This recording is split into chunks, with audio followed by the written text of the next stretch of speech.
ഏത് തരം ഭക്തന്മാരെയാണ് ശരിക്കും ഭഗവാൻ ഇഷ്ടം? ഇതെങ്ങനെ നമുക്കറിയാം?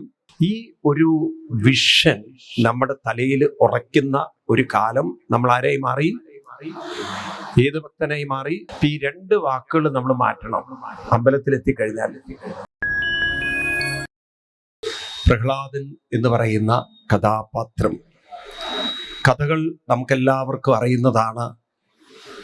പ്രഹ്ലാദൻ എന്ന കുട്ടി ഭഗവാന്റെ ഭക്തിയിൽ അടിയുറച്ച് ദൃഢതയോടെ ജീവിച്ചപ്പോൾ അച്ഛൻ നേരെ ഭഗവാന് വിരോധമായി, ശത്രുവായി.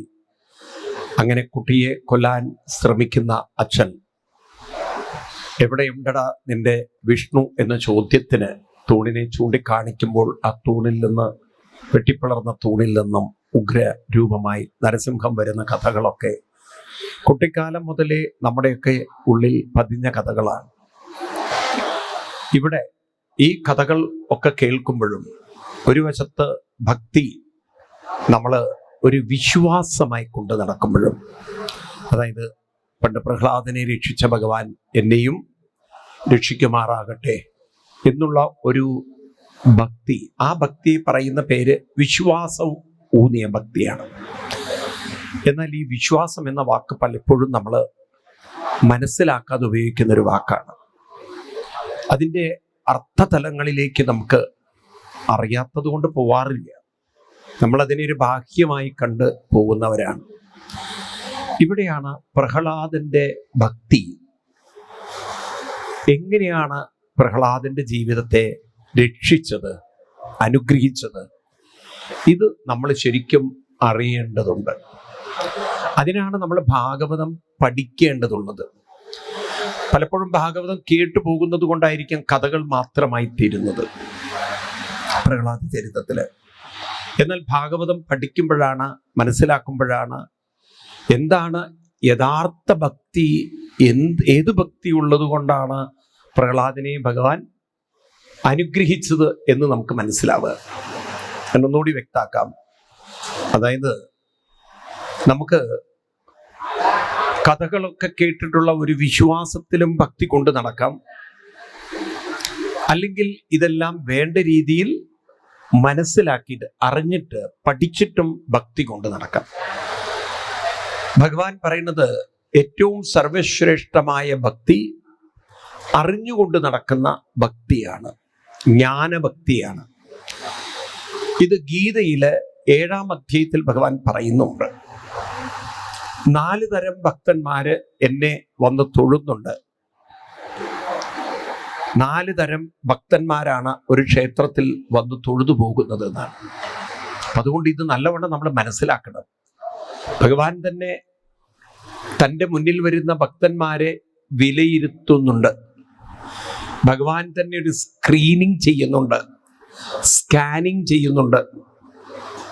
ഭഗവാൻ തൻ്റെ മുന്നിൽ വരുന്ന ഭക്തന്മാരെ ഒബ്സർവ് ചെയ്യുന്നുണ്ട്, നിരീക്ഷിക്കുന്നുണ്ട്.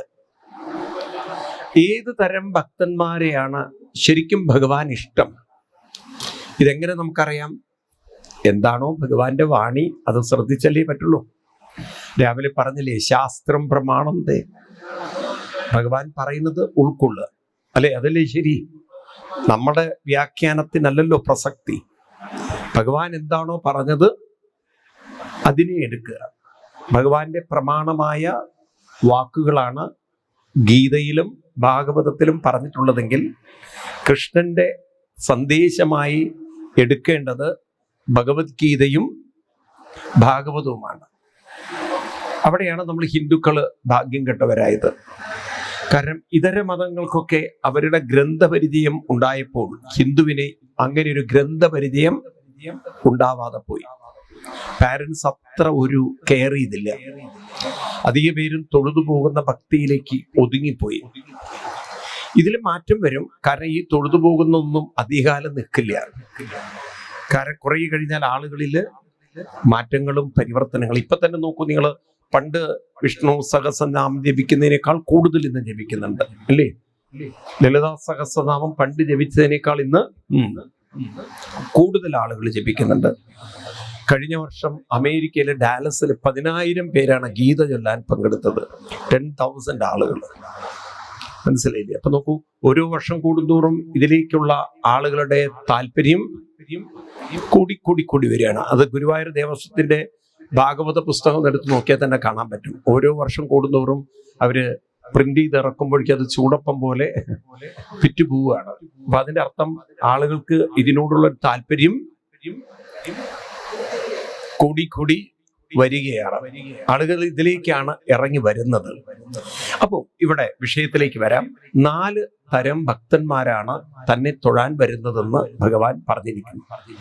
ഇത് ഗീതയില് 7-ാം അധ്യായത്തില് 16-ാമത് ശ്ലോകമാണോ 14-ാമത് ശ്ലോകമാണോ? 16-ാമത് ശ്ലോകം. ചതുർവിധ ഭജന്തേ മാം. ചതുർവിധം എന്നൊക്കെ പറഞ്ഞാൽ നിങ്ങൾക്ക് മനസ്സിലാവും. ചതുർവിധം എന്ന് പറഞ്ഞാൽ 4 വിധത്തിലുള്ള ആളുകൾ. ചതുർവിധ ഭജന്തേ മാം. മാം ഭജന്തേ മാം. എന്നെ ഭജിക്കുന്നുണ്ട്, ഭജിക്കാൻ വരുന്നുണ്ട്. ക്ലിയർ? ആരൊക്കെയാണ് ഈ 4? ആർത്തോ, അർത്ഥാർത്ഥി, ജിജ്ഞാസു, ജ്ഞാനി. ആരൊക്കെയാണ്? ആർത്തോ, അർത്ഥാർത്ഥി, ജിജ്ഞാസു, ജ്ഞാനി. അപ്പൊ നോക്കൂ നിങ്ങള്. അപ്പൊ നമ്മൾ ഇതിനൊരു ഓർഡറിൽ ആക്കുകയാണെങ്കിൽ ആദ്യത്തേത് അർത്ഥാർത്ഥി എന്ന് പറയും. അർത്ഥം അർത്ഥിക്കുന്നവൻ. അർത്ഥം എന്ന് പറഞ്ഞാൽ കാര്യങ്ങളൊക്കെ സാധിച്ചു കിട്ടണം. എനിക്ക് അർത്ഥമുണ്ടാവണം, എനിക്ക് സമ്പത്തുണ്ടാവണം, എനിക്ക് പുരോഗതി ഉണ്ടാവണം. അപ്പം ഒരു ചെറുപ്പത്തിലൊക്കെ എല്ലാവരുടെയും പ്രാർത്ഥന അതാണ്. എഡ്യൂക്കേഷൻ വേണം, പരീക്ഷ പാസ്സാവണം, ജോലി കിട്ടണം, ഇന്റർവ്യൂ പാസ്സാവണം. ആണോ അല്ലയോ? എല്ലാവർക്കും അർത്ഥാർത്ഥികളാണ് നമ്മളൊക്കെ. പിന്നൊരു പ്രായമായി കഴിഞ്ഞാൽ തുടങ്ങും അർത്ഥമൊന്നും വേണ്ട, ഇനിയിപ്പോ അനർത്ഥം പോയി കിട്ടണം. അപ്പൊ ആർത്തന്മാരായി തീർന്നു. ഈ പ്രായമായിട്ടുള്ള ആളുകൾക്ക് പിന്നെന്താ പ്രാർത്ഥിക്കാനുള്ളത്? ഓരോരോ സങ്കടങ്ങള്, ആരോഗ്യ പ്രശ്നങ്ങള്, ഫാമിലി പ്രശ്നങ്ങള്, ഇതൊക്കെ ആര് തീർത്തു കൊടുക്കണം? ഭഗവാൻ. അവരെ വിളിക്കുന്ന പേരാണ് ആർത്തന്മാര്. ആർത്തനാഥം എന്നൊക്കെ കേൾക്കില്ലേ? ആർത്തം എന്ന് പറഞ്ഞാൽ വിഷമങ്ങളും പരിഭവങ്ങളും പ്രയാസങ്ങളും പറയുക. ഇതാണ് ഒരു കൂട്ടർ. എന്നാൽ ഭഗവാന്റെ മുന്നിൽ പോയി അർത്ഥം അർത്ഥിക്കുന്നുമില്ല, പരാതികളൊന്നും പറയാതെ ജിജ്ഞാസു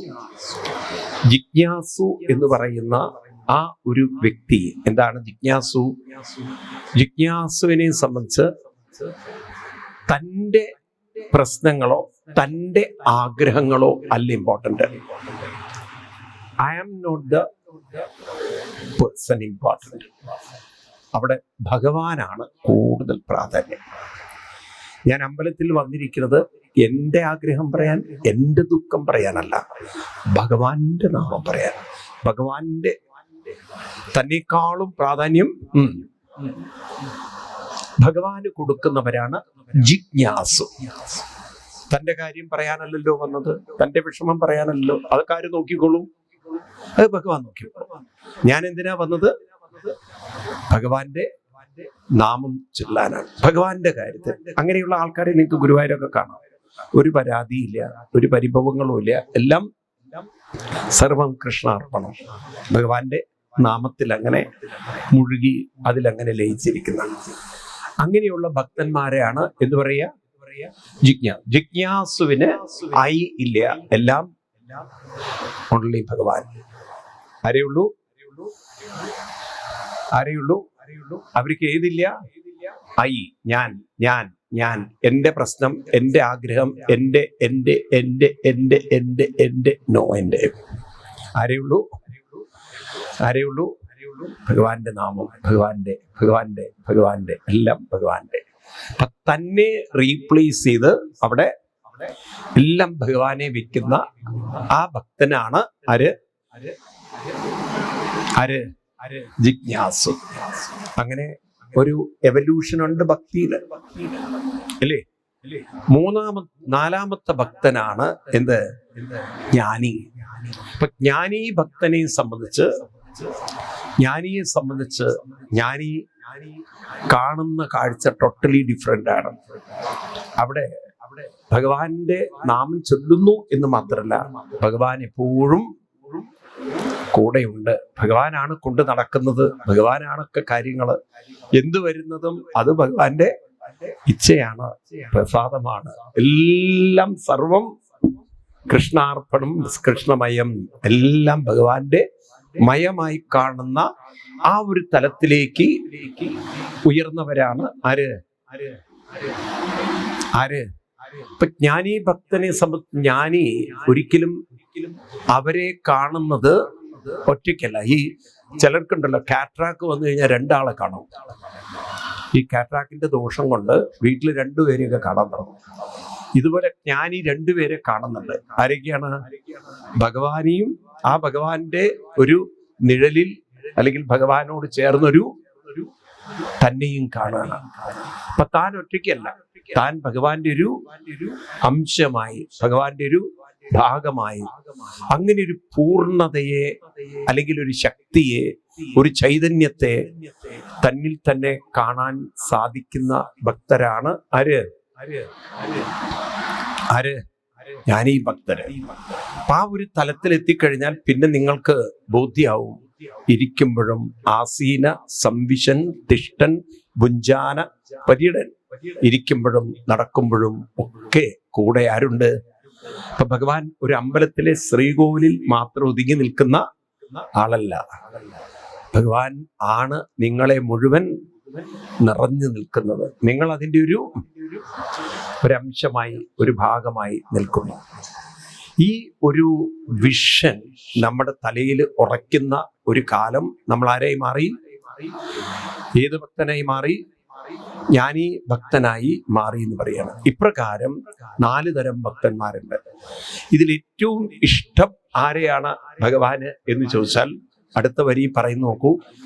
തേഷാം ജ്ഞാനീ നിത്യയുക്ത ഏകഭക്തിർ വിശിഷ്യതേ പ്രിയോഹി ജ്ഞാനിനോത്യർത്ഥം അഹം സജ മമ പ്രിയ. എനിക്ക് ഏറ്റവും ഇഷ്ടം ആരാണ്? എന്റെ മുന്നിൽ വന്ന് ആഗ്രഹം പറയുന്ന ഭക്തനെ അല്ല, എന്റെ മുന്നിൽ വന്ന് പരാതി പറയുന്ന ഭക്തനെ അല്ല. എനിക്ക് ഏറ്റവും ഇഷ്ടം ഏത് ഭക്തനെയാണ്? ജ്ഞാനീ ഭക്തനെയാണ്. അപ്പൊ അതിനർത്ഥം ഭഗവാൻ പറയുന്നത്, എന്നെ നിങ്ങൾ മുന്നിൽ കണ്ടു പോകുന്ന ആ ഭക്തിയിലെത്തരുത്, നിങ്ങളിൽ തന്നെ എന്നെ നിങ്ങൾ കാണാൻ സാധിക്കണം. നിങ്ങളിൽ എന്നെ കാണാൻ സാധിക്കും. ആ കാഴ്ചയിലേക്ക് എത്താൻ വേണ്ടിയാണ് നിങ്ങൾ ഉണരേണ്ടത്, ഉയരേണ്ടത്. അപ്പൊ നോക്കൂ, എത്രമാത്രം പണിയെടുക്കണം അതൊക്കെ ഒന്ന് കിട്ടിക്കിട്ടാൻ. തന്നിൽ തന്നെ ഭഗവാനെ കാണാനുള്ള ആ ഒരു തലത്തിലേക്ക് ഉയരാനാണ് ഭഗവാൻ നമ്മളോട് പറയുന്നത്. അപ്പൊ അത് എവിടെ നിന്ന് തുടങ്ങണം? ജിജ്ഞാസുവിൽ നിന്നും തുടങ്ങണം. ആരിൽ നിന്ന് തുടങ്ങണം? ഈ 2 വാക്കുകൾ നമ്മൾ മാറ്റണം. അമ്പലത്തിലെത്തിക്കഴിഞ്ഞാൽ എനിക്ക് വേണം, എന്റെ പ്രശ്നങ്ങള്, ഈ എന്റെ എന്നത് കംപ്ലീറ്റ് അങ്ങോട്ട് ഇറേസ് ചെയ്തിട്ട് അവിടെ എന്താക്കണം? ഭഗവാന്റെ നാമം, ഭഗവാന്റെ സ്മരണം, ഭഗവാന്റെ കാര്യം എല്ലാം ഭഗവാൻ എന്നാക്കാൻ സാധിച്ചാൽ നമ്മൾ ജിജ്ഞാസുവായി. അതും കഴിഞ്ഞ് ഞാൻ എന്നതിൽ തന്നെ, ഈ ഞാൻ എന്ന് പറയുന്നത് തന്നെ ഭഗവാന്റെ ഒരു ചെറിയ അംശമാണ്. എന്നെ കൊണ്ട് നടക്കുന്നത് മുഴുവൻ ഭഗവാനാണ് എന്നൊരു തലത്തിലേക്ക് മനുഷ്യൻ ഉയരുമ്പോഴാണ് ആരായിത്തീരുന്നത്? ജ്ഞാനി ഭക്തൻ. അപ്പൊ ഇങ്ങനെ ഒരു എവല്യൂഷൻ, പരിണാമം നമ്മളിൽ ഓരോരുത്തരിലും ഉണ്ടാവണം. അതിന് തുടക്കം നമ്മൾ തുടങ്ങേണ്ടത് ജിജ്ഞാസുവിൽ നിന്നാണ്. ആരിൽ നിന്നാണ്? അതുകൊണ്ട് പ്രഹ്ലാദൻ പറയും, ഒരു യഥാർത്ഥ ഭക്തൻ ആരാണെന്ന് ചോദിച്ചാൽ ഭക്തലക്ഷണ ജിജ്ഞാസു എന്നാണ്. നിങ്ങൾ 7-ാം സ്കന്ധം ബുക്കുണ്ടെങ്കിൽ 10-ാമത് അധ്യായം, 7-ാം സ്കന്ധം 10-ാമത് അധ്യായം 7-ൽ 10-ൽ 7-ാം സ്കന്ധം 10-3 ശ്ലോകം. ഭക്തലക്ഷണതു ജിജ്ഞാസ. ഭക്തന്റെ ലക്ഷണം ജിജ്ഞാസുവാണ്. അപ്പൊ ഭഗവാന്റെ നാമം ജപിക്കുവാൻ, ഭഗവാന്റെ നാമത്തിൽ ഉറയ്ക്കുവാൻ, ഭഗവാന്റെ നാമത്തിൽ ലയിക്കുവാൻ, ഇതിനാണ് ഞാൻ ക്ഷേത്രത്തിൽ പോകുന്നതെന്ന ഒരു വ്യക്തമായ ബോധം നമ്മുടെ ഉള്ളിൽ ഉണ്ടാവണം. മനസ്സിലായില്ലേ? ഇതിനൊക്കെയാണ് നമ്മൾ ഈ ഭാഗവതം കേൾക്കുന്നത്. അപ്പൊ അവിടെ ഞാനുമില്ല, എൻ്റെ ഇതുമില്ല. ഏത് രണ്ടും ഇല്ല? ഞാനുമില്ല, എൻ്റെ ഇതുമില്ല. എൻ്റെ ഇതൊന്നും പറയാനല്ല എവിടെ പോകുന്നത്. ആരുടെ കാര്യം മാത്രം? ഭഗവാന്റെ കാര്യങ്ങൾ മാത്രം. അങ്ങനെ ആ ജിജ്ഞാസുവായ ഒരു ഭക്തൻ നിരന്തരമായ ആ ഒരു അനുഷ്ഠാനം കൊണ്ടു നടക്കുമ്പോൾ അതിൻ്റെ പരിണാമമാണ് ജ്ഞാനീ ഭക്തൻ. അപ്പൊ ഭഗവാൻ ഇവിടെ പഠിപ്പിക്കുന്നത് ശ്രദ്ധിക്കണം. ഏതു വ്യക്തിക്കും ഈ പരിണാമത്തിലൂടെ കടന്നു പോവാൻ സാധിക്കും. ഹിന്ദുമതം പഠിപ്പിക്കുന്ന ഒരു വലിയ ലെസൺ, എല്ലാവരും ഭഗവാനിലേക്ക് ഉയരാൻ യോഗ്യരാണ്. ഇവിടെ ആരും യോഗ്യരല്ലാത്തവരായി പറയൂ ഇല്ല. ഈ സനാതന ധർമ്മം എന്നത് ഏറെ തെറ്റിദ്ധരിക്കപ്പെട്ട ഒരു സംസ്കാരമാണ്. അതിൽ പ്രധാനമായിട്ട് ഈ ജാതീയത എന്നൊരു ചിന്ത ഒരു കാലഘട്ടം ഉണ്ടായിരുന്നു, തീർച്ചയായിട്ടും ഇല്ല എന്നില്ല. പക്ഷെ ഇപ്പോഴും മനുഷ്യന്റെ ഉള്ളിൽ ആ ജാതീയ ചിന്തകൾ അങ്ങനെയൊന്നും വിട്ടുപോകുന്നില്ല. അതിന് വിട്ടുപോക്കുകയും വേണ്ട, അതവിടെ നിന്നോട്ടെ. മനസ്സിലായില്ലേ? ഇനിയിപ്പോ അത് വേർപ്പെടുത്തിയിട്ടും മനുഷ്യന്റെ ഉള്ളിൽ നന്നായിട്ടില്ലെങ്കിൽ ജാതീയത പോയിട്ടും കാര്യമില്ല. അപ്പൊ മനുഷ്യൻ എന്ത് വേണമെന്ന് ചോദിച്ചു കഴിഞ്ഞാൽ, അവനവൻ ഉയരാൻ തുടങ്ങിയാൽ ജാതീയതയ്ക്ക് അവിടെ യാതൊരു പ്രസക്തിയില്ല. ജാതീയത നിലനിൽക്കുന്നത് മനുഷ്യൻ കഴിവുകെട്ട് ദുർബലനാകുമ്പോഴാണ്. കഴിവുള്ളവരുടെ ജാതി ആരും നോക്കാറില്ല, അന്വേഷിക്കാറില്ല. ഉണ്ടോ? ഇപ്പൊ നിങ്ങൾ അസുഖം വന്ന് ഡോക്ടറെ അടുത്ത് പോകുമ്പോൾ ഡോക്ടറോട് ചോദിക്കുക നിങ്ങളുടെ ജാതി ഏതാന്നുള്ളത്. ഉണ്ടോ? അവിടെ ജാതിക്ക് വല്ല പ്രസക്തി ഉണ്ടോ? നല്ല പ്രഗത്ഭനായൊരു ലോയർ, അല്ലെങ്കിൽ ഒരു എക്സ്പേർട്ട് ആയിട്ടുള്ള എഞ്ചിനീയർ, അല്ലെങ്കിൽ ഒരു വളരെ എക്കണോമിസ്റ്റ്, നമ്മുടെ ചാർട്ടേഡ് അക്കൗണ്ടന്റ്, ഇങ്ങനെയൊക്കെയുള്ള ആളുകൾ. ഇപ്പൊ നിങ്ങൾ കടയിൽ തന്നെ സാധനത്തിന് പോകുമ്പോൾ നല്ല രീതിയിൽ നിങ്ങൾക്കൊരു പ്രൈസിന് സാധനം തരുന്ന ഒരാളുടെ ജാതി നോക്കൂ. അങ്ങനെയാണെങ്കിൽ നമ്മളൊക്കെ കഴിക്കുന്ന ഭക്ഷണമൊക്കെ ശരിക്കും ആലോചിച്ച്, കേരളക്കാർ അധികം കഴിക്കുന്നത് ബംഗാളിയുടെയും ബീഹാറിയുടെയും വേർപ്പ് കഴിക്കുകയാണ്. ഇപ്പം അധ്വാനിച്ചിട്ടുള്ള വേർപ്പ അറിയോ നിങ്ങൾക്ക്? നിങ്ങൾ ആ ഒരു ഇവിടെയൊക്കെ പോകണം, പെരുമ്പാവൂര് ഭാഗത്തൊക്കെ പോയാൽ അവിടെ മുഴുവൻ ഈ പൊറോട്ട അടിക്കുന്നതൊക്കെ ബീഹാറിയും ബംഗാളിയാണ്. ഈ പൊറോട്ട അടിക്കുന്നത് കണ്ടിട്ടോ നിങ്ങൾ? വേർത്ത് കുളിച്ച് അവന്റെ തലയിക്കെട്ടൊക്കെ വേർത്തിൽ കുളിച്ച് അവസാനം ഈ പൊറോട്ട അടിച്ചു കഴിഞ്ഞാൽ, രാവിലെയൊക്കെ പോകണം കാഴ്ച കാണണമെങ്കിൽ, ഈ പൊറോട്ടയൊക്കെ അടിച്ചിങ്ങനെ അവൻ പേസ്റ്റ് ആക്കി കഴിഞ്ഞാൽ ഈ തോർത്തെടുത്തിട്ട് അതിന്റെ മുകളിൽ കണ്ടിട്ടു. അങ്ങനെയാണ് അവൻ പഠിപ്പിക്കുന്നത്, മലയാളികൾ കഴിക്കുന്നത് എൻ്റെ വേർപ്പാണെന്ന്, ഞങ്ങളുടെ അധ്വാനമാണ്. കാലം പോയൊരു പോക്കോ. അപ്പോ ഇവിടെ ജീവിതത്തിൽ ഈ ഒരു പരമസത്യം എപ്പോഴും ഓർത്തുള്ള പ്രഹ്ലാദൻ പഠിപ്പിക്കുന്നത്, ഏതു വ്യക്തിക്കും മാനസികമായി ഉയരാൻ പറ്റും. അതുകൊണ്ട് സ്വയം നമ്മൾ തന്നെ നമ്മളെ താഴ്ത്തേണ്ട യാതൊരു കാര്യമില്ല. നിങ്ങളിൽ ദൈവീകത ഉള്ളതിനെ നിങ്ങൾ തന്നെ ഉയർത്തണം.